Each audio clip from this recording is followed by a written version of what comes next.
दोस्तों ये दुआ बहुत प्यारी है, इसे सुकून से सुने और जुबान से आमीन कहें और इसे दूसरों तक पहुंचाएं। हो सकता है कि दूसरे लोगों की आमीन से अपनी दुआ कबूल हो जाए।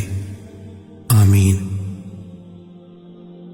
ऐ अल्लाह रब्बुल इज़्ज़त, ऐ सारी कायनात के शहंशाह, ऐ सारी मखलूक के पालने वाले, ऐ जिंदगी मौत का फैसला करने वाले, ऐ आसमानों और जमीनों के मालिक, ऐ पहाड़ों और समंदरों के मालिक, ऐ इंसानों और जिन्नातों के माबूद, ऐ अर्श आज़म के मालिक, ऐ फरिश्तों के माबूद, ऐ इज्जत और जिल्लत के मालिक, ऐ बीमारों को शिफा देने वाले, ऐ बादशाहों के बादशाह, ऐ अल्लाह हम तेरे गुनाहगार बंदे हैं, तेरे खताकार बंदे हैं।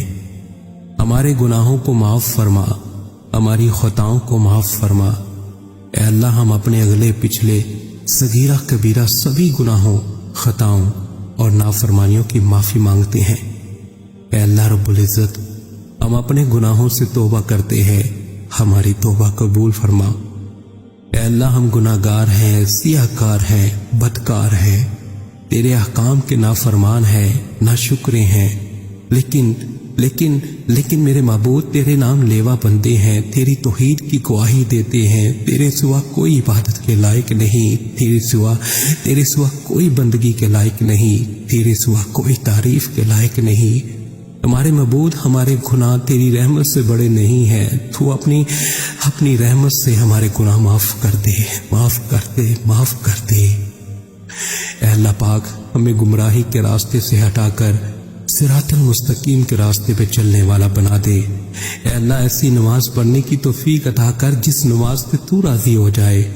जिंदगी में ऐसे नेक अमाल करने की तौफीक अता कर जिन अमालों से तू राजी हो जाए। हमें ऐसी जिंदगी गुजारने की तौफीक अता कर जिस जिंदगी से तू राजी हो जाए। ईमान पे जिंदा रख और ईमान पे ही मौत अता कर। ऐ अल्लाह हमें तेरे अहकाम की फर्मा बरदारी करने वाला बना और तेरे प्यारे हबीब जनाब मोहम्मद सल्लल्लाहु अलैहि वसल्लम के नेक और पकीज़ा अदाब को अपनाने वाला बना दे। ऐ अल्लाह हमारी परेशानियों को दूर कर दे। ऐ अल्लाह जो बीमार है उन्हें शिफाए कामिला आजिला नाफिया अता फरमा। ऐ अल्लाह जो कर्ज के बोझ तले दबे हुए हैं उनका कर्ज जल्द से जल्द अदा करवा दे। ऐ अल्लाह रब्बुल इज़्ज़त, शैतान से हमारी हिफाजत फरमा। ऐ अल्लाह इस्लाम के दुश्मनों को हदायत अता फरमा। ऐ अल्लाह हलाल रिज़्क़ कमाने की तौफीक अता फरमा। ऐ परवरदिगारे आलम, हमें तुझसे मांगना नहीं आता लेकिन तुझे देना आता है। तो हर चीज पे कादिर है। ऐ अल्लाह जो मांगा वो भी अता फरमा और जो मांगने से रह गया वो भी अता फरमा। हमारी दुआ अपने रहम से, अपने कर्म से कबूल फरमा। और जिसने ये दुआ भेजी और इसे आगे बढ़ा रहा है उसकी सारी परेशानियों, तकलीफों और बीमारियों को दूर फरमा और सेहत व तंदुरुस्ती अता फरमा। ये दुआ पूरी जरूर सुने। ऐ मेरे परवरदिगार, अपने प्यारे हबीब हजरत मोहम्मद सल्लल्लाहु अलैहि वसल्लम के सदके पूरी दुनिया में जितने लोग वफात पा चुके हैं उनकी मग़फ़िरत फरमा, उन्हें कब्र के अज़ाब से बचा। जो बीमार हैं या परेशान हैं तो उनको अपने कर्म से माफ़ फरमा और उनकी बीमारी और परेशानियों को दूर फरमा। ऐ मेरे अल्लाह, ऐ प्यारे हबीब सल्लल्लाहु अलैहि वसल्लम के सदके जिसने मुझे ये दुआ भेजी उसके तमाम गुनाहों को माफ़ फरमा और हर काम में कामयाबी अता फरमा और उसका नसीब खोल दे मेरे अल्लाह। या रब्बुल आलमीन, पूरी दुनिया में कोरोना वायरस से दुनिया परेशान है। मौला तेरे गुनाहगार, सियाहकार, खताकार बंदे मौला तुझे पुकार रहे हैं। मौला तू ही है, मौला तू ही है। तू बड़ा कारसाज है, तू बड़ा कारसाज है।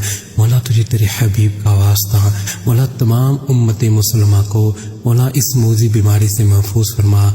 मौला जो इस बीमारी में मुब्तला हैं मौला उनको शिफाए कामिला आजिला नाफिया अता फरमा। या रब्बल आलमीन, जिस बीमारी की वजह से दुनिया फानी से रुखसत हो चुके हैं मौला उन मुसलमानों की मग़फ़िरत फरमा, मौला उनके दर्जात बुलंद फरमा, मौला उनके सगीरा कबीरा तमाम गुनाह माफ़ फरमा के मौला उनको बख्श दे। मौला उनकी कब्र को जन्नत के बागों में से एक बाग बना। आमीन या रब्बल आलमीन। प्यारे दोस्तों, अपने लिए ज़रूर दुआ करवाएं, न जाने किसकी जुबान से आपकी तकदीर खुल जाए। आज آج کے دن اگر یہ دعا آگے شیئر نہ کر سکے تو پلیز واپس مجھے ہی بھیج دیجیے۔ جزاک اللہ خیرہ۔